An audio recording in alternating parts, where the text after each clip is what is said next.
Денес е последниот неделен ден од оваа година. Ако дај Господ за некој ден ќе влеземе во нова година, така си го променили ние времето, со години сме врзани со минути, со секунди, со часови, денови, недели, месеци, години.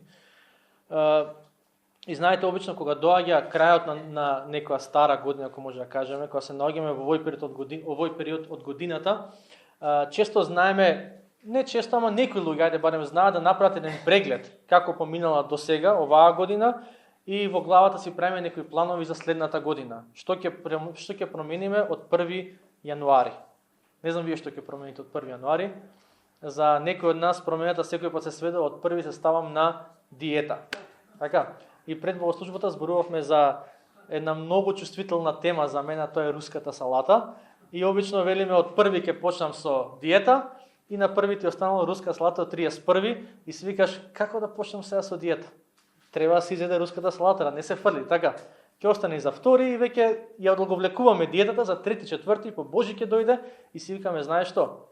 Ајде од февруари ќе почнам со диета и така доаѓа следен декември и си викаме пак од 1 јануари и се одлаговлекуваме, ама обично крајот на една година е период кога стварно некои луѓе барем ќе земат, ќе размислат како поминала таа што поминува година и што сакаме да промениме во новата. И се обидуваме да се мотивираме себе си да промениме нешто. Можеби доаѓаме и во црква со очекување дека ова е последна недела од годината и се надеваме дека денеска ќе дојдеме во црква, кој да зборува напред, ќе не мотивира да направиме нешто.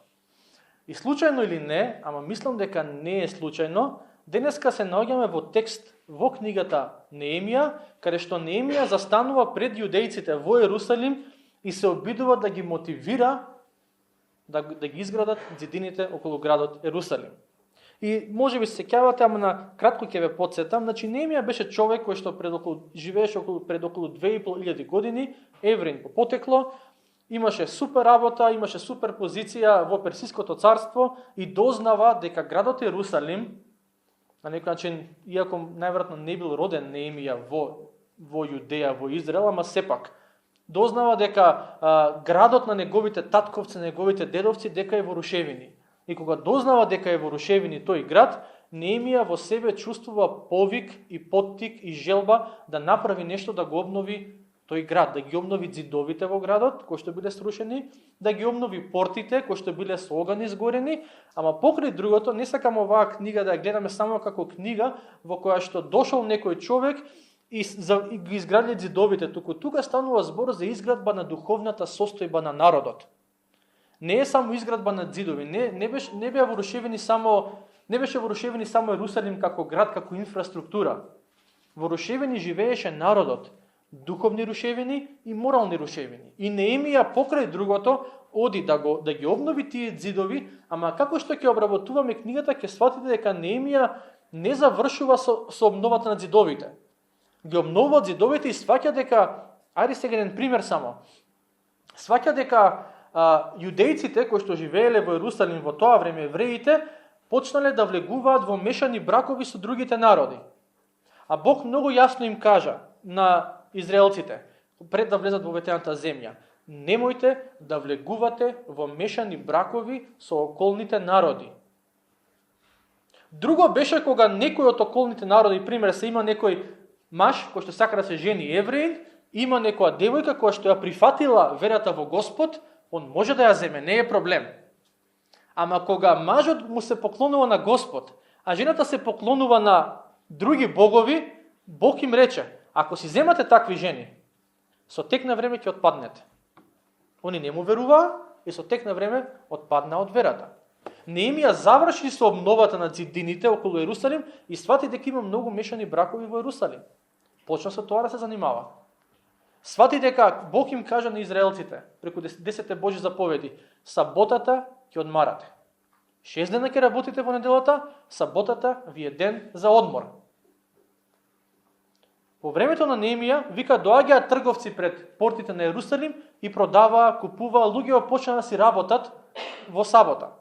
Неемија зема и со тоа се занимава. Со други зборови, не беше само обнова, инфраструктурна обнова на ѕидините, туку беше исто така и обид за духовна обнова. И Бог му стави таа желба на Неемија да да ги обнови зидините, да направи нешто во однос на духовната состојба на народот.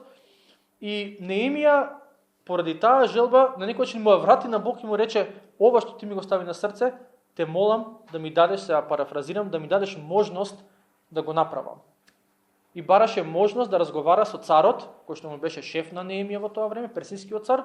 Вика: дај ми благонаклонност кај тој човек. Дај ми тој човек да ми дозволи да се вратам во Ерусалим и да го направам тоа што ти ми го стави на срце. И знаете, ја верувам дека Бог на секој што искрено му верува и што искрено го следи, Бог на секој човек му става некоја желба, некој поттик да направи нешто за другите. Прашањето е што правиме ние со таа желба, со тој поттик.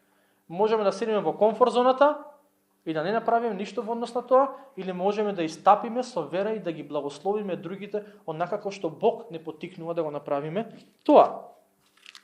Неемија го напушти својот комфорт, од тоа што го читавме до сега, можеби ќе се сетите, ама он живееше во еден град по име Суза. Тоа беше престолнина на персискиот цар во тој дел од светот. Значи имаше добра работа, имаше добра плата, да не кажам, не му фалеше ништо во животот човечки гледано. Ама кога дозна дека Божиот народ страда, кога дозна дека никој ништо не прави во однос на тоа, он остави се што имаше за да отиде назад во Ерусалим. Остави раскош за да оди во рушевини. И сега Неемија се наоѓа пред уште еден предизвик. Првично, предизвикот беше да го убеди царот да му даде дозвола. Зошто е тоа предизвик? Затоа што десетици години предходно, кога евреите почнаа да ги градат зидините околу Ерусалим, тогашниот персиски цар рече: не може, престанувајте со тоа. И сега неколку десетици години подоцна, 20-30 колку и да е, Неемија треба да го разубеди царот да даде дозвола за тоа што предходно било забрането. Ама бидејќи Бог му даде таа желба, знаете, кога Бог ни даде нешто на срце кој ќе ни стави, да благословиме некого, да служиме некому, Бог ќе ги трне сите препреки кои што се наоѓаат на патот, за да го направиме тоа што тој не повикува да го направиме. Арнама сега има на друга препрека, а тоа е народ кој што 140 години живеел во рушевини, да го убеди, да го мотивира да стане и да ги обнови тие рушевини. Знаете, кога и мислам дека ова е доста тешка задача била. Ама кога Бог, бидејќи Бог бил во тоа, му успеал на Неемија. Ама еве од денешна перспектива, кога некој човек на пример има нешто што го влече со себе, можеби некој порок кој што го влече со себе. И тој порок го влече 5, 10, 15, 20 години го влече со себе, и на некој начин му станува дел од идентитетот. И тој човек да го убедиш да го остави тоа нешто е многу тешко. Кога некој, например, имал некој искуство во животот каде што бил повреден, отфрлен, навистина го повредиле некого. Било да е брачен сопружник, било да е брат, сестра, можеби некој од црквата, можеби родител, те повредил некој во животот и веќе ти 10 години живее со помислата дека ти си жртвата. Кога 10 години викаш јас сум жртвата, малце ќе биде тешко некој да те мотивира да знаеш дека во Христос ти не си жртва. Во Христос, Павле вели, ние сме повеќе од победници. И сега ќе дозволиме тоа што ми го направија другите да ме дефинира, или да ме дефинира тоа што Бог го вели за мене. Знаете, кога се навикнуваме на рушевините, со тек на време па и не сме нешто многу мотивирани да ги обновиме. 140 години овие луѓе живеа во рушевини и на некој начин стана дел од нивниот идентитет.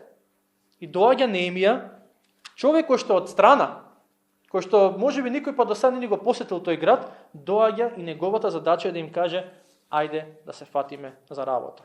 Можеби изгледа невозможно ги мотивираш тие луѓе, ама кога Бог е во нешто, промената е секој пат возможна. Кога Бог иницира промената во твојот живот, е возможна. Можеби ќе се најдеш ти многу причини или изговори, ама не можам заради 1, 2, 3. Тешко ќе биде, не ме знаеш ти мене како ми е, не си во моја кожа и така натаму. Ама кога Бог иницира промена, промената секој пат е возможна. И минатиот пат стигнавме до стих 12, и сега ќе прочитам, значи, 2 глава Неемија од 13 до 18. Значи Неемија 2 од 13 до 18. И минатиот пат стигнавме до моментот кога Неемија вели стигна во Ерусалим и после 3 дена навечер излегол за да види каква е состојбата на градот Ерусалим, какви се рушевините. И тука вели вака од 13 стих. Вика, така минав ноќе преку долинските порти на кај изворот на змејот и низ гношниите порти. Ги разгледав разрушените ѕидишта на Ерусалим и изгорените негови порти со оган. И дојдов до издворните порти и до царскиот базен, но таму немаше место да мине до битчето што беше под мене. И се вратив назад по долот ноќе и ги разгледав ѕидиштата. И откако минав пак низ долинските порти, се вратив. Но старешините не знаеа каде одев и што правев. Дотогаш не им бев открил ништо на јудејците, ниту на свештениците, ниту на првенците, ниту на началниците, ниту на другите што беа задолжени околу таа работа. Зато им реков, гледате во каква неволја се наоѓаме. Ерусалим опусте. И портите негови со оган се изгорени, да одиме и да ги изградиме ѕидовите на Ерусалим, та да не бидеме веќе за срам. И им раскажав дека добрата рака на мојот Бог беше над мене и за зборовите на царот што ми ги кажа, па им реков да станеме и да градиме. Тогаш им се зацврстија рацете за општо добро дело. Значи од 13 до 15 стих Неемија вели и отидов таму, отидов кај тие порти, отидов кај таа и таа локација и сега нема да навлегуваме детално во објаснување на кои се сите овие места, ама чисто само да ви кажам дека во тоа време кога Ерусалим бил изграден со ѕидини околу него пред да биде срушен, значи како што се бил низ целиот град имало ѕидини, имало околу 10 порти. И сите овие места кои што ги спомнува Неемија се стратешки важни места. Во тоа време портите служеле покрај другото да контролираш кој ќе влезе во градот, а кој нема да влезе во градот. И во одредена смисла портите се како на символика за нас денес, бидејќи секој човек е како град. Ова, очите и ушите се портите на секој човек. Прашањето е што дозволуваме да влезе низ нив. Кога човек не контролира што ќе му влезе низ ушите, низ очите, што слушам, што гледам, човека како разрушен град без порти. И свашта може да влезе, и се што ќе влезе, сметај и знај дека ќе влие врз тебе, за добро или за зло. Тоа зависи што ќе дозволиме да влезе во нашето срце преку тоа што го гледаме и слушаме. Ама тоа е за друг пат. Она што Неемија го гледа тука, на некој начин му беше доволно за да свати каква е состојбата на Ерусалим, да се увери со своји очи, бидејќи се до овој момент тој слуша дека ѕидовите во Ерусалим се урнати, портите се уништени, ама никој пат не видел. Сега доаѓа, се уверува и следниот чекор е да разговара со народот. Разговара со народот и да му каже ситуацијата е за никаде, да станеме, да градиме, и тоа им го кажува. Вика, бидејќи, за да не бидеме веќе за срам. Сигурно не е лесно да застанеш пред стотици луѓе, си дошол од некаде, од некој град, никој не те видел, не те ни познава, си напуштил таму раскошен живот и да дојдеш тука сега да им кажуваш, еве што ние треба да направиме. Опасност е дека ќе ти речат, ај ти врати си се таму и немој нас многу да ни кажуваш како е и што е. Ти си растен со златно лажиче, ние тука знаеме какви ни се нас маките. Ама се до овој момент Неемија знаеше дека Бог е со него. Глава 2, стих 8, вика, кога разговарав со царот, кога му побарав тоа што му побарав да ми дае дозвола, кога му побарав да ми дае материјали, да се буквално царот да го финансира, да ја финансира изградбата на ѕидините, вика Неемија, и царот ми даде, зошто? Бидејќи Божјата рака беше со мене. И бидејќи Божјата рака беше со него, он немаше страв да застане пред овие луѓе и да рече ситуацијава е за никаде. Знаете, кога ја чувствуваме Божјата рака врз нашите животи за нешто, немаме страв од луѓето. Немаме страв едноставно. Кога човек има стравопочит од Господ, стравот од луѓето го снемува. И обратно, кога човек им се плаши на луѓето, малку по малку се намалува стравот кон Господ. И Неемија започнува со зборовите, гледате во каква неволја се наоѓаме. И ова не е случајно, забележете, зборува во прво лице множина. Не дојде Неемија да им каже, гледајте во каква неволја се наоѓате. Со други зборови, вие сте во ова. Туку вика, гледајте, сите заедно сме во ова. Зошто? Бидејќи сите беа Божи народ, еврејскиот Божи народ, избраниот Божи народ. Со други зборови вика, тоа што вие го дозволувате да биде срушен градот, да не се обноват зидовите и така натаму, тоа не се однесува само на вас. Тоа се однесува на сите кои што го представуваат Божјото име. Не отиде да зборува, да ги обвинува, туку на некој начин се поистоветува со нив. Сите сме во ова. И ова го спомнав пред неколку проповеди, исто за Неемија, ама ќе спомнам повторно.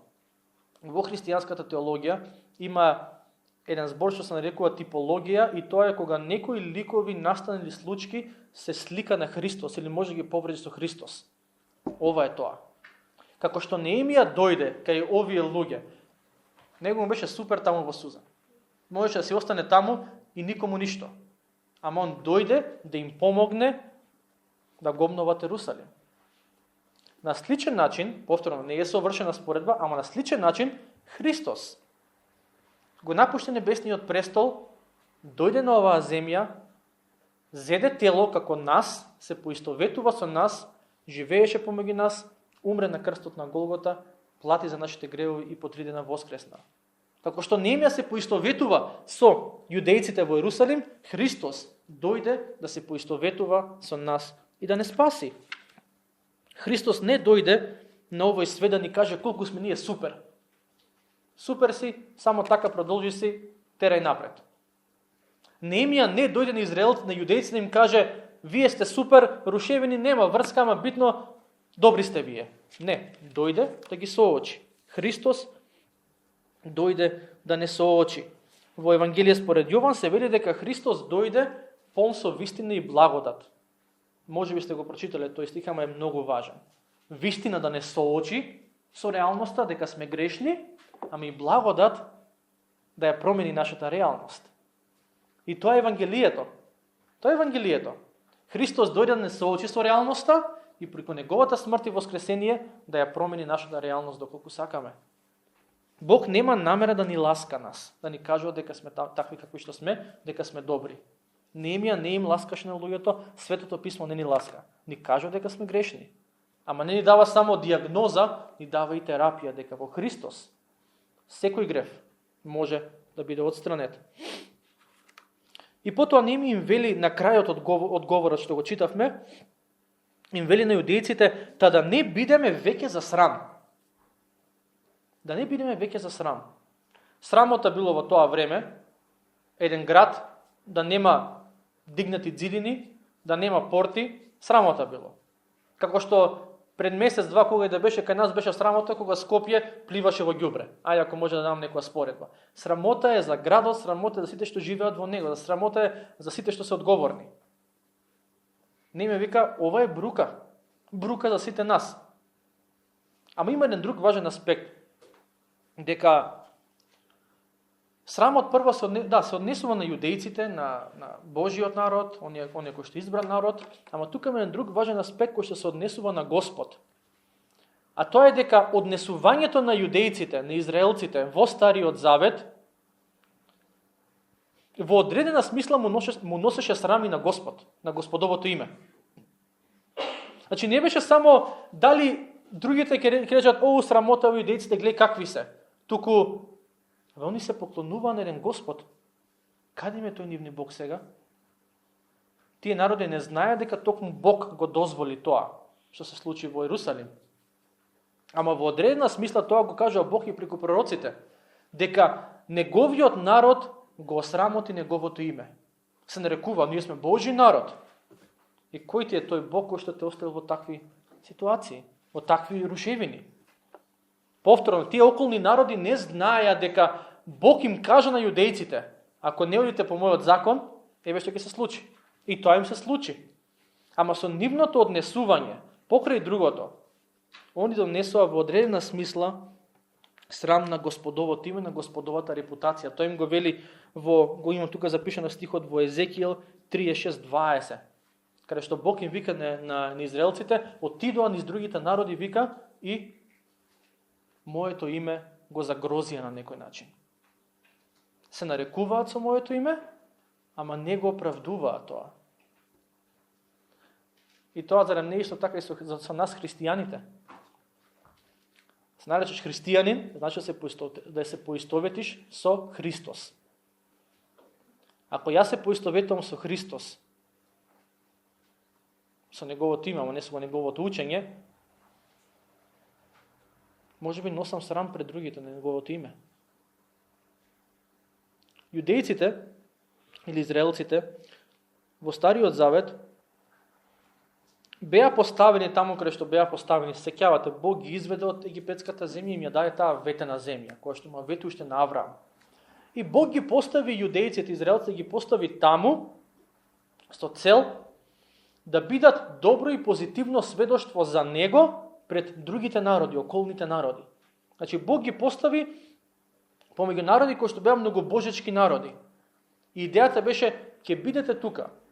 Ако ми бидете послушни, ако одите по моите зборови, по моите заповеди, Бог толку многу ќе ги благословеше, што другите народи ќе почнеа веќе да се прашуваат што е со овие израелците. Ако сте читале за царот Соломон, синот на Давид, ќе се сетите дека во еден момент царот Соломон беше посетен од една кралица од далечниот исток. Во некој преводи е Шеба, во некој е Шиба.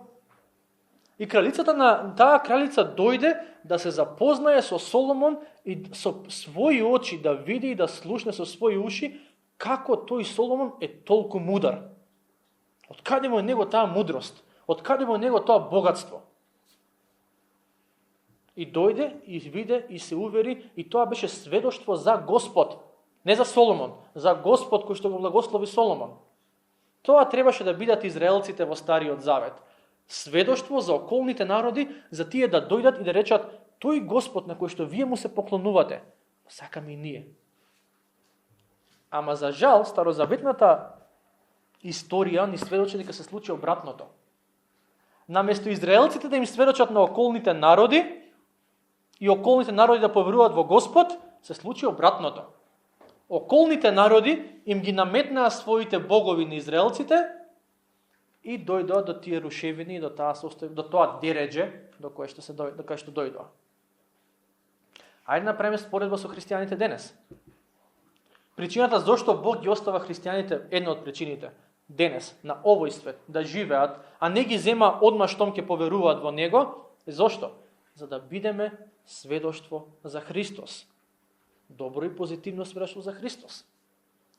Кога ние како христијани, пред нашето семејство, пред нашите ближни, пред пријателите, пред колегите, пред било кој, пред луѓето во црквата, се однесуваме спротивно од Христовите зборови, ние веќе не сме добро и позитивно сведоштво. Ние веќе во одредени аспекти го срамотиме Божјото име. Тоа име со кое што се поистоветуваме, тоа име кое што го исповедаме на зборови, можеби на дело веќе не го почитуваме. И затоа е многу важно, кога ќе се поистовети човек со Христос, да сваќа што прави во животот. Јас сум христијанин, стана веќе клише изјава, бидејќи сите се христијани околу нас, скоро сите. Ама јас сум христијанин, значи и јас го следам Христовиот пат. Не јас одам во црква. Да, покрај другото јас одам во црква, да. Не јас само читам Библија. Да, читам и Библија. Ама јас живеам според Христовите зборови. Кажам, јас верувам во Господ, јас идам редовно во црква, читам Библија, знај дека таа изјава има тежина. Дека треба да живееш според тоа што го кажуваш. Ако не, ќе бидеме во искушение пред другите луѓе кои што слушаат да донесеме срам на Господовото име. И сега Неемија им вели на јудејците, 17 стих, вика, гледајте во каква неволја се наоѓаме. И кога Неемија им кажа, гледајте во каква неволја се наоѓаме, Нели, кажува се тоа, викате да не бидеме веќе за срам, 17 стих.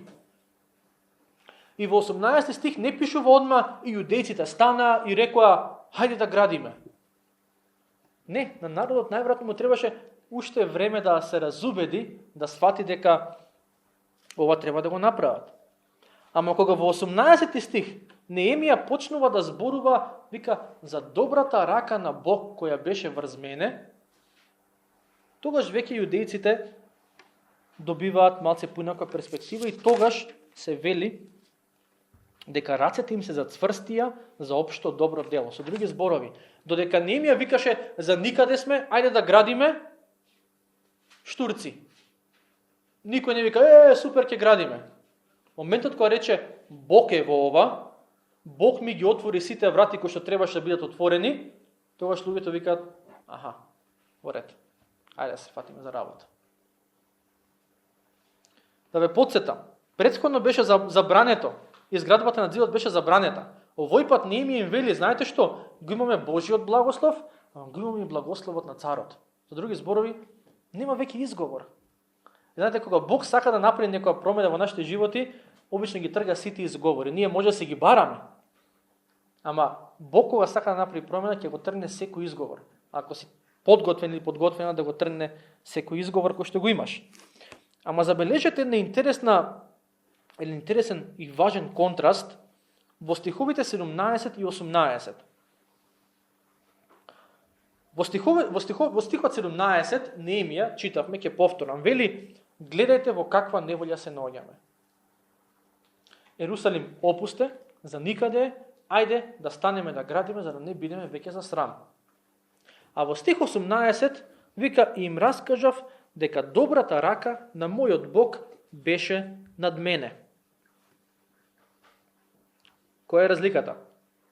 Стих 17, за никаде сме, во неволја сме, живееме во срам. Стих 18, ама Бог е добар. Ние не сме како што треба, ние имаме, грешиме, правиме погрешни одлуки, правиме гревови, погрешни постапки и така натаму. Ама да не забораваме во сето тоа, дека Бог е добар. Постапките на народот резултираа со хаос, ама Неемија вели, сакам да ги видите Божите постапки. Дека, иако вие ја заслуживте оваа трагедија, оваа несреќа, оваа неволја, сепак, Бог во позадина работи за дури од тоа да направи нешто добро. И нека ни даде Бог по неговата милост кога ќе се соочиме со какви било рушевини во животот. Да не заборавиме на неговата добрина. Тоа е многу важно, бидејќи тоа ќе не одржи во верата. Знаете, кога се сочуваме со рушевини, обично сме склони само околу нас да гледаме, леле рушевини, леле вака, леле така е, ова ми се случи, тоа ми се случи. Добро е човек некој пат често да застане и да размисли за Божјата добрина. А некој пат е тешко да видиш Божјата добрина, и некој пат ние луѓе сме, што да правиме? Некој пат ние рушевините ги поистоветуваме со тоа дека па Бог најверојатно не е добар што му дозволил ова да ми се случи. Ако Бог беше добар, зарем ќе дозволеше ова да ми се случи? Не ми се допаѓа таа премиса, таа не е точна премиса. Бог може да биде добар и ти да бидеш во рушевини. Некој пат рушевините се резултат на Божјата добрина, бидејќи Бог толку многу те сака што дозволил да се сруши нешто, бидејќи тоа нешто можело да те однесе во сосема некоја друга животна насока. Не е случајот тука, ама сакам да кажам, во оваа ситуација јудејците живеа во рушевини, околу нив беше ужасна состојбата, ама Неемија им вели, сакам да ви кажам дека Бог не ве заборавил. Сакам да ви кажам дека дури и кога вие со вашите гревови направивте хаос, дури и кога вие дигнавте раце од Бог, Бог не дигна раце од вас. И Бог во позадина работи, отвара врати за повторно да ве благослови. И во овој конкретен случај, вината за рушевините беше на народот, можеби не на тие луѓе што тогаш живеа во Ерусалим, на нивните татковци, ама сепак беше на народот. И Неемија не дојде да им каже, во неволја сте, засрам сте, ама Бог е добар и ајде сега да си одите дома. Туку Божјата добрина нека ви биде мотивација, нека ви биде движечка сила да промените нешто. Не е како, јас си живеам во рушевини, од мене зависи да ги изградам, да ги обновам, ама битно Бог е добар и ќе си терам по старо. Не. Божјата добрина нека те мотивира да станеш и да речеш, овие рушевини што се околу мене, ако се моја вина, што зависи од мене, што треба јас да направам за да ги обновам. Ако е тоа Божјата волја, Боже, дај ми ти сила, дај ми ти начин како да го сторам тоа. И некогаш и ние ќе се најдеме во таква ситуација, каде што имаме рушевини околу себе заради нешто што сме кажале, нешто што сме направиле, нека одлука која што сме ја донеле и рушевини околу тебе. И кој ти рече некој Бог е добар, дури и кога се наоѓаш во оваа ситуација, немој тоа да го сватиш како изговор да си продолжиш. Да си седиш со скрстени раце, што Бог е добар. Рушевини околу тебе, Бог чека да преземеш нешто, Бог е добар. Не, Бог очекува да направиш нешто. Некогаш ќе се најдеме во рушевини поради тугите гревови, поради тугите постапки. Река сме совршени, ама некој не повредил, некој не направил нешто, некој не оставил во тие рушевини, какви и да се. И во тие околности е добро да се сетиме на Божјата добрина, бидејќи, како што спомнав претходно, или ќе те дефинираат делата на луѓето како личност, или ќе те дефинира тоа што Бог го прави. И секој еден од нас треба да се одлучи. Ќе ме дефинира повредата, зборовите што ми ги кажаа, начинот на кој што се однесуваа кон мене. Другите? Или ќе ме дефинира тоа што Бог го вели тука, во неговиот збор. Во неговиот збор Бог вели дека тој е добар, јас верувам дека секој еден од нас има искуса на таа добрина на своја кожа. Сега, важно е да се подсетуваме често, секој ден е важно да се подсетуваме на Божјата добрина. Сега, кога зборуваме за подсетување на Божјата добрина, за вера во Божјата добрина, не зборувам за тоа дека ова значи ќе се ставиш розови очила, се ти е рамно у животот, сите овци ти се наброи, или да се преправаш дека е тоа така. Не им кажа на луѓето, Бог е добар, уживајте, ова не е проблем. Туку, да, имаме проблем, ама сакам да знаете дека тој проблем не ја негира, не ја исклучува Божјата добрина. Значи, не е вербата во Божјата добрина не е негирање на хаосот, туку е пронаоѓање на Христос во хаосот. Што некој пат е предизвик. Ама ако сме спремни да го видиме Христос во хаосот, верувам дека тој ќе ни се открие.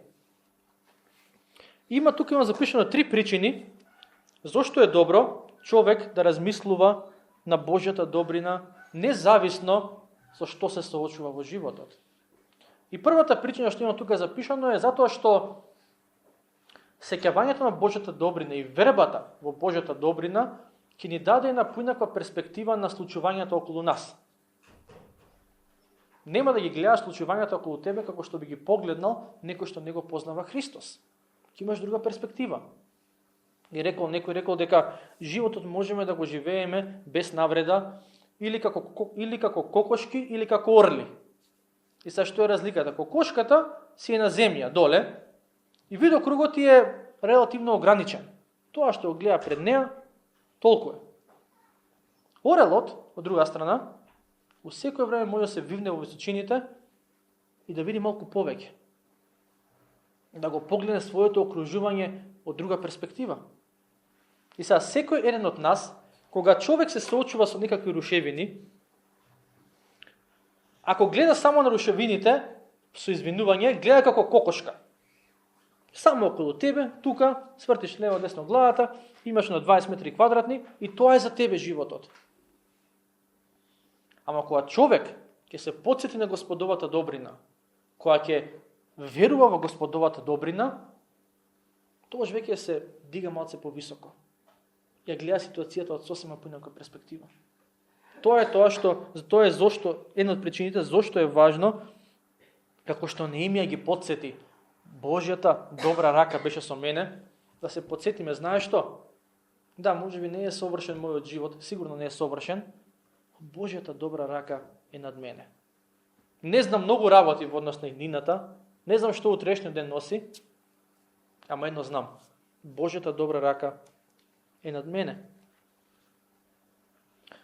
Втора причина зошто е добро да размислуваме, и во одредна смисла е поврзана со првата, зошто е добро да размислуваме за Божјата добрина и да се потсетуваме на Божјата добрина, е бидејќи верата во Божјата добрина ќе ни помогне да не гледаме само црнила во животот.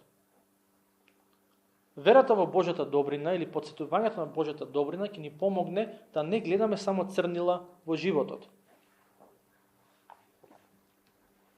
Неемија ги соочи овие луѓе со рушевините, да ми кажа, не заборавите на Бог. Ова што го гледате со голо око не е се што постои. Бог, таму во некој далечен град, кој што можеби не ни го знаете, прави нешто за вас да ве благослови. И пред некој време разговарав се на личност која што многу ја сакам, многу ми е мила, и таа личност ми се пожали дека има во животот некој нарушен однос со нејзина многу блиска личност, и тоа толку многу ја повредува што плаче, се нервира, се стресира да сето тоа, едноставно вика, не можам да сватам како може како дојде до ова, да биде нашиот однос ваков. И оваа личност со која што ја разговарав, верувам дека нема никаква вина за тој нарушен однос. И сега разговарам со неа, ја изслушувам, ми се жали колку е тешко, и не викам, не, тебе не треба да ти биде тешко. Да, ако ти е тешко, тешко ти е, нема тука сега што да разговарам. Ама на крајот ти реков само, моли се, Бог да отвори врата да се обнови тој однос и направи го тоа што зависи од тебе, а другото зависи од таа друга личност и од Бог. И на крај само реков, не заборави дека Бог те благословил на многу други начини во животот. Причината зошто го реков тоа на таа личност е бидејќи гледаше црнила во животот. Личност која што му верува на Господ, долги години во црква и го споведа, не само за исповед, навистина му верува на Господ, ама заради таа конкретна ситуација, за неа се беше црнила во животот. Викам, ај размисли, еве, во следниот период, на кој начин Бог те благословил? Не само што ти е ускратено, заради било кои причини, туку, а што ти е дадено? И добро е да размислуваме на тие работи.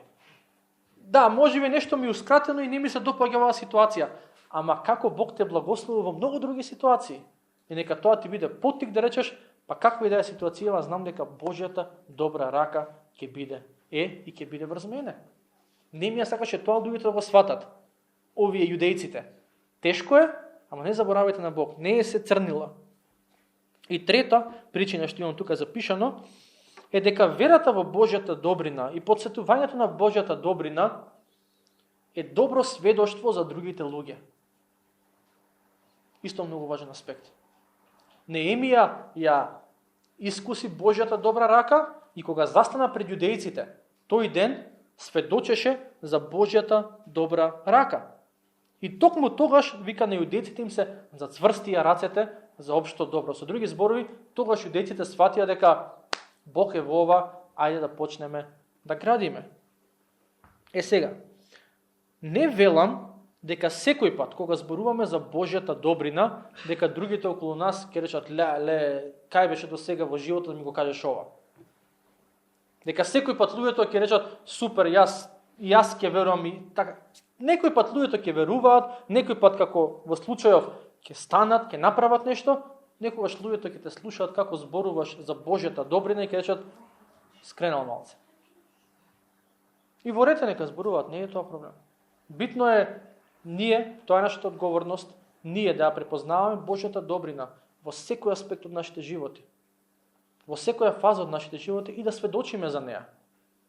Некои луѓе ќе го прифатат тоа, некои луѓе ќе речат, убаво е за тебе што си го веруваш тоа, некои луѓе ќе речат, ова не е за мене. Ама верувајте ми дека има голема разлика кога човек, кога во животот ти е релативно добро, окей ти оди, не викам совршено, релативно добро ти оди, и кажуваш колку е добар Господ. И луѓето ќе го слушаат тоа и ќе речат, па и нема некои проблеми во животот. Ама кога си во рушевини, и кога покрај тоа сведочиш за Божјата добрина, за тоа како Бог те благословил, можеби не да не викаш мене ми е се топ во животот, ама да кажеш Бог не ме заборави. И покрај таа ситуација, Божјата добра рака беше врз мене, е врз мене и Божјата добра рака работи и действува за моje добро. Тежината на тие две сведоштва е различна. Кога ми е добро, Господ е добар, и кога не ми е добро, ама сепак Господ е добар. Неемија во оваа ситуација, како да вели во овие стихови, ситуацијата е лоша, ама Бог е добар. И кога се соочиме со лоши ситуации, добро да се подсетиме дека Бог е добар. И оваа година, 2025, е речиси веќе зад нас. И убеден сум дека во неа се имате соочено со некакви рушевини. Со нешто што ве погодило, со нешто што ве мачи, се уште можеби. Сигурен сум дека во 2025 имало неодговорени молитви. Сигурен сум дека имало работи кои што не сметаат. Ама ајде дека размислуваме за неа. За се можно нешто што ни се случи во оваа година, да размислуваме од перспектива на Божјата добра рака беше со мене. Божјата добра рака е со мене. Доаѓаме во нова година, ако даде Господ за неколку денови, и е непозната. Не знаеме, ние може да си имаме планови што ќе се случи следна година. Ама дали тоа ќе се случи, нешто може би да, нешто може би не. Не знам што ќе се случи со твојот живот, не знам што ќе се случи со мојот живот. Ама ако си во Христос, знам една работа. Божјата добра рака ќе биде со нас. И некогаш и тоа е се што треба да знаеме. Бог толку ни открил дека неговата добра рака ќе биде со нас.